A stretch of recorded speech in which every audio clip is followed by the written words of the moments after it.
नमस्कार मेरे प्यारे दोस्तों। यह एक सच्ची घटना पर आधारित कहानी है जो उत्तराखंड के एक छोटे से गांव में घटी थी। इस कहानी को गांव वालों के बीच आज भी दहशत और रोमांच के साथ सुनाया जाता है।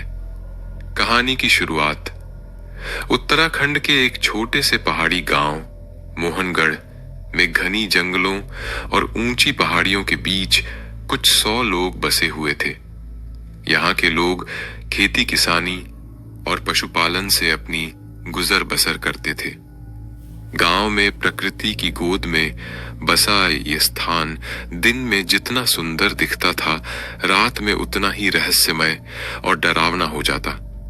गांव के पास एक पुराना और उजाड़ बंगला था जिसे लोग काला बंगला कहते थे। यह बंगला अंग्रेजों के जमाने का था, लेकिन पिछले कई दशकों से यहाँ कोई नहीं रहता था।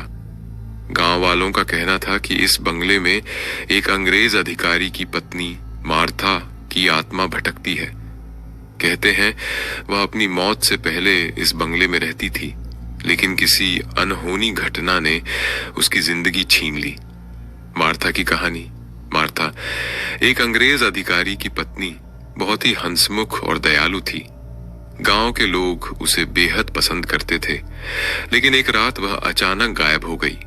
जब गांव वालों ने उसे खोजने की कोशिश की तो वह बंगले के एक कमरे में मृत पाई गई। उसकी आंखें खुली थीं और चेहरा भय और पीड़ा से भरा हुआ था। पोस्टमार्टम रिपोर्ट के अनुसार उसकी मौत दिल का दौरा पड़ने से हुई थी, लेकिन गांव वालों का कहना था कि उसने कुछ ऐसा देखा था जिसने उसे डराकर मार डाला। उसके बाद से उस बंगले से अजीब और गरीब आवाजें आने लगीं। कई लोगों ने रात के समय वहां से गुजरते हुए एक सफेद साड़ी में महिला को देखा। गांव वालों ने धीरे धीरे उस बंगले के पास जाना छोड़ दिया। साल 2015 में एक शहर से आयुष नाम का युवक गांव में आया। वह गांव के पास एक छोटा रिसोर्ट खोलने का सपना लेकर आया था। आयुष पढ़ा लिखा और शहर में पला बढ़ा था, इसीलिए वह भूत प्रेत की कहानियों को अंधविश्वास मानता था। जब उसने काले बंगले की कहानी सुनी तो वह इसे बकवास समझकर हंसी में टाल गया। गांव वालों ने उसे कई बार चेतावनी दी कि वह बंगले के पास न जाए, लेकिन आयुष ने उनकी बातों को नजरअंदाज कर दिया। उसने सोचा कि वह वहां जाकर देखेगा कि यह सच में डरावना है या सिर्फ एक अफवाह। एक शाम आयुष अपने कैमरे और टॉर्च के साथ बंगले में गया। में घुसते ही उसे एक अजीब सी ठंड महसूस हुई। दीवारों पर पुराने अंग्रेजी चित्र लटके हुए थे जो समय के साथ धुंधले हो चुके थे। कमरे में मकड़ियों के जाले और धूल की मोटी परत थी। आयुष ने अपनी टॉर्च जलाकर बंगले का मुआयना करना शुरू किया। कुछ देर बाद उसने एक कमरे से किसी के गुनगुनाने की आवाज सुनी।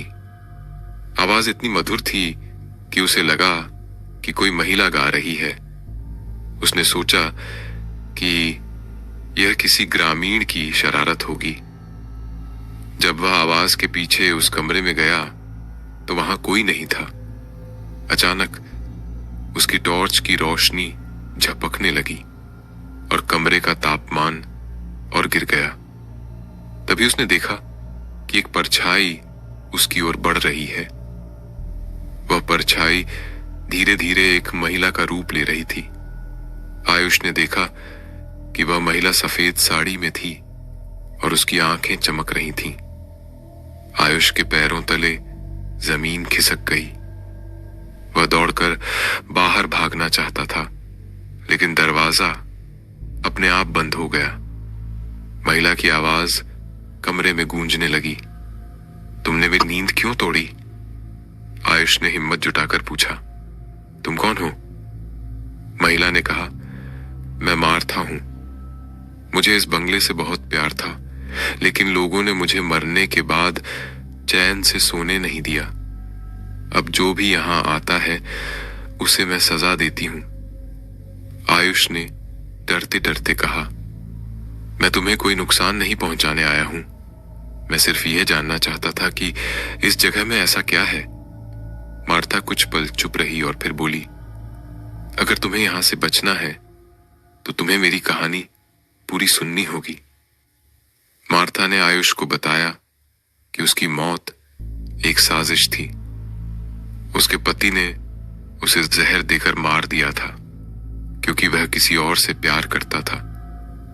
मार्था की आत्मा को यह अन्याय सहन नहीं हुआ और उसने प्रतिज्ञा की कि वह तब तक चैन से नहीं सोएगी जब तक उसकी सच्चाई सामने नहीं आएगी। आयुष ने उससे वादा किया कि वह उसकी कहानी दुनिया के सामने लाएगा। मार्था ने आयुष को जाने दिया, लेकिन यह चेतावनी दी कि अगर उसने अपना वादा तोड़ा उसे भी उसी दर्द से गुजरना होगा। गांव में लौटने के बाद आयुष ने मार्था की कहानी पर रिसर्च शुरू की। उसे पुराने रिकॉर्ड और दस्तावेजों से पता चला कि मार्था के पति ने सच में उसकी हत्या की थी, लेकिन सबूतों के अभाव में वह बच गया था। आयुष ने यह कहानी एक स्थानीय अखबार में छपवाई। मार्था की आत्मा को आखिरकार न्याय मिला। गांव वालों का कहना है कि उस घटना के बाद काले बंगले से डरावनी आवाजें आना बंद हो गईं। आयुष ने गांव में अपना रिसोर्ट शुरू किया और वहां एक स्मारक बनाया जिसमें मार्था की कहानी लिखी हुई थी। यह कहानी हमें सिखाती है कि कभी कभी सच्चाई को उजागर करने के लिए हमें अपने डर का सामना करना पड़ता है। मोहनगढ़ का काला बंगला अब एक पर्यटक स्थल बन चुका है और लोग वहां मार्था की कहानी सुनने और उसे श्रद्धांजलि देने आते हैं।